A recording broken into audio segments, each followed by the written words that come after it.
Hi, welcome to this webinar entitled The Bank of Mum and Dad, What Conveyancers Need to Know. Allow me to briefly introduce myself first. My name is Lorraine Richardson and I am a solicitor and legal trainer. I have been a partner in a cult in my time, but I'm now freelance.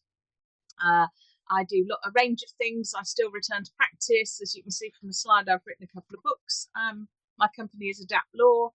I work for lovely people like MBL, so I do a wide range of very enjoyable things now. But I want to talk to you about the good old Bank of Mum and Dad, as the phrase has become known, which is I think presents some sort of interesting challenges for conveyancers. And I think what's crept up on us actually, and Savills data shows this from last August, and I quote, "Gifts and loans from the Bank of Mum and Dad totaled £9.4 billion in 2023.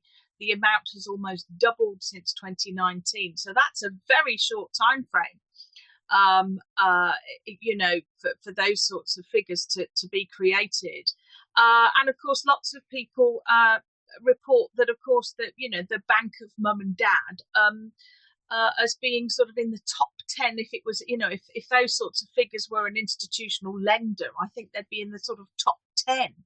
So this idea that, we of course typically call it Bank of Mum and Dad, but of course any sort of gifting of a deposit or gifting of funds towards a property purchase can be sort of from anybody, but it's very often family members, isn't it? But as I've said in the intro there, the Bank of Mum and Dad is now perceived to be a significant part of the lending market for property purchases. So it is an area that is important for you as conveyancers.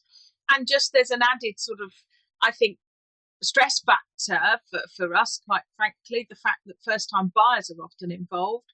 So what I want to do is just look at some of the key points for you to think about and keep in mind when you're acting for a buyer whose parents or, somebody else is contributing towards the purchase price. So I'm going to have a think about well, what is a gift? I think that's an important question, actually. Issues with institutional lenders. There are some conduct issues, of course, source of funds and source of wealth concerns. First-time buyer concerns and risks. We'll think briefly about guarantors and alternatives, but of course, bit of a spoiler alert there. There generally aren't any alternatives.